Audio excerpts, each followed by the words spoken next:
Have you ever looked up at the sky and seen an airplane soaring overhead, a silver bird against the endless blue? It's a common sight today, but just over a century ago, the idea of humans flying was the stuff of dreams and science fiction.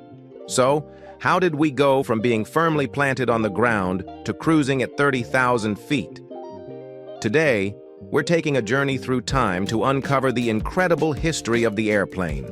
Our story begins long before the first engine roared to life. For centuries, brilliant minds were captivated by flight.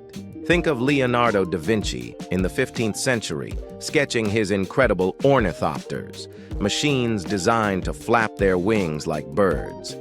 While they never left the ground, these drawings were a testament to humanity's burning desire to conquer the skies.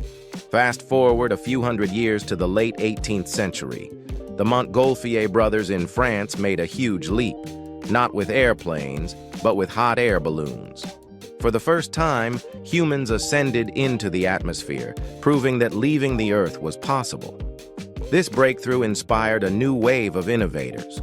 In the 19th century, Sir George Cayley, an English pioneer often called the father of aeronautics, laid down the fundamental principles of flight. He was the first to understand the concepts of lift, drag, and thrust, and he designed the first ever successful glider to carry a person. He essentially wrote the rule book for everyone who came after him. Throughout the late 1800s, others like Otto Lilienthal in Germany built on Cayley's work. Lilienthal became known as the Glider King, making over 2,000 successful glider flights. He meticulously documented his findings, but tragically, his story ended when he lost his life in a glider crash. His last words were reportedly, "Sacrifices must be made." His work, however, was not in vain. Across the Atlantic in Dayton, Ohio, two brothers who ran a bicycle shop were following Lilienthal's progress with intense interest. Their names were Orville and Wilbur Wright. They weren't just dreamers, they were methodical engineers. They realized that the biggest challenge wasn't just getting into the air, but controlling the aircraft once it was there. They studied how birds twisted their wings to steer and developed a revolutionary concept called wing warping. They built their own wind tunnel to test hundreds of wing designs, a truly scientific approach that set them apart. They knew they needed one more piece of the puzzle: power. Since no lightweight engine existed, they designed and built their own with the help of their mechanic, Charlie Taylor. Then came the historic day, December 17, 1903, at Kitty Hawk, North Carolina. The winds were strong, perfect for providing extra lift. After a coin toss, Orville took the controls of their machine, the Wright Flyer. He lay on his stomach on the lower wing, and the engines sputtered to life. The flyer moved down the launch rail, and for 12 glorious seconds, it was airborne. It traveled just 120 feet, shorter than the wingspan of a modern Boeing 747, but in that moment, everything changed. They had achieved the world's first sustained, controlled, powered flight. They made 3 more flights that day, with Wilbur's final flight lasting an incredible 59 seconds and covering 852 feet. Humanity had finally slipped the surly bonds of Earth. The world was slow to catch on, but the Wright success kicked off a global aviation boom. In Europe, pioneers like Louis Blériot made headlines. In 1909, he became the first person to fly across the English Channel, a feat that proved airplanes were more than just a novelty. They could be a practical means of transport. This early period, often called the Pioneer Era, was a whirlwind of innovation and daring. Pilots were rock stars, and air shows drew massive crowds, all eager to see these magnificent flying machines. But the romance of early flight soon gave way to the grim realities of war. When World War I broke out in 1914, the airplane was transformed into a weapon. Initially used for reconnaissance, planes were soon fitted with machine guns, leading to the birth of the dogfight and legendary pilots like the Red Baron. The war rapidly accelerated aircraft design. Engines became more powerful and planes became faster, more agile, and more robust. Companies like Fokker, Sopwith, and Spad pushed the boundaries of what was possible, creating iconic biplanes and triplanes. When the war ended, there was a surplus of both pilots and planes. This led to the rise of barnstorming, where daredevil pilots would travel from town to town, performing thrilling aerial stunts for crowds. This era helped keep public interest in aviation alive and paved the way for the next great leap. Commercial air travel. The 1920s and 30s are known as the golden age of aviation. Landmark flights, like Charles Lindbergh's solo, non-stop trip across the Atlantic in 1927 in the spirit of St. Louis, captured the world's imagination. His journey proved that long-distance air travel was feasible.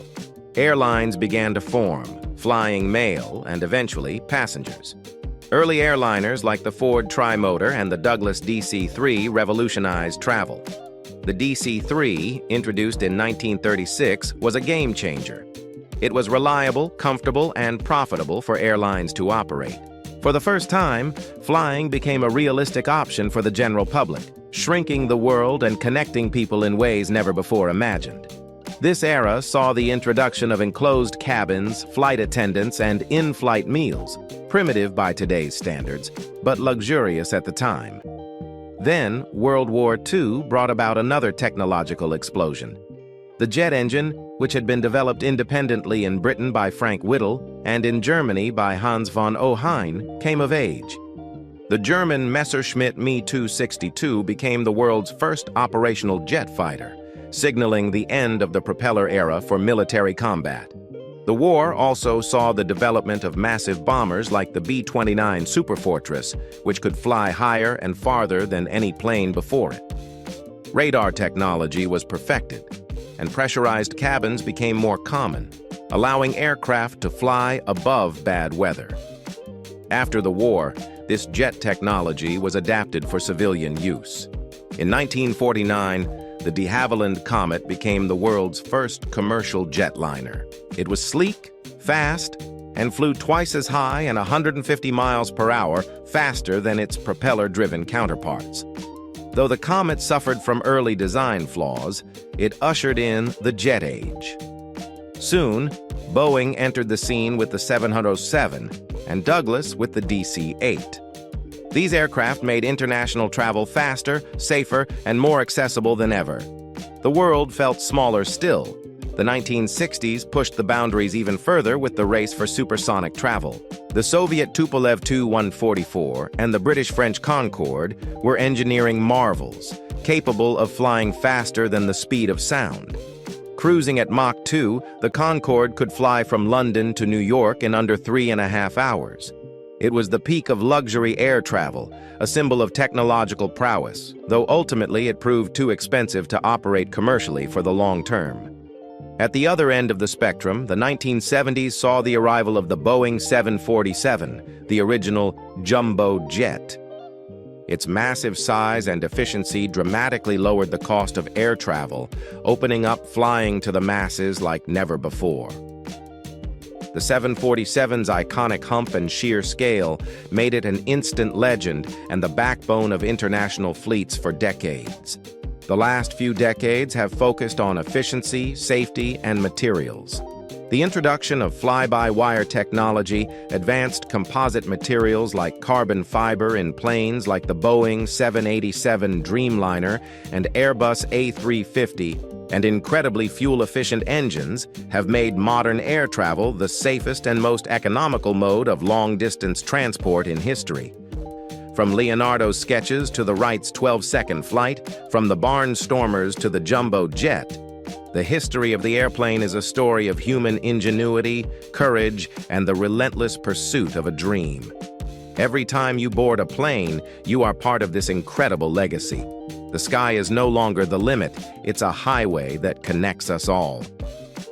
Thank you so much for joining me on this flight through history. If you enjoyed this video, please give it a thumbs up and hit that subscribe button for more journeys into the amazing world of science and engineering. Let me know in the comments what piece of aviation history fascinates you the most. Until next time.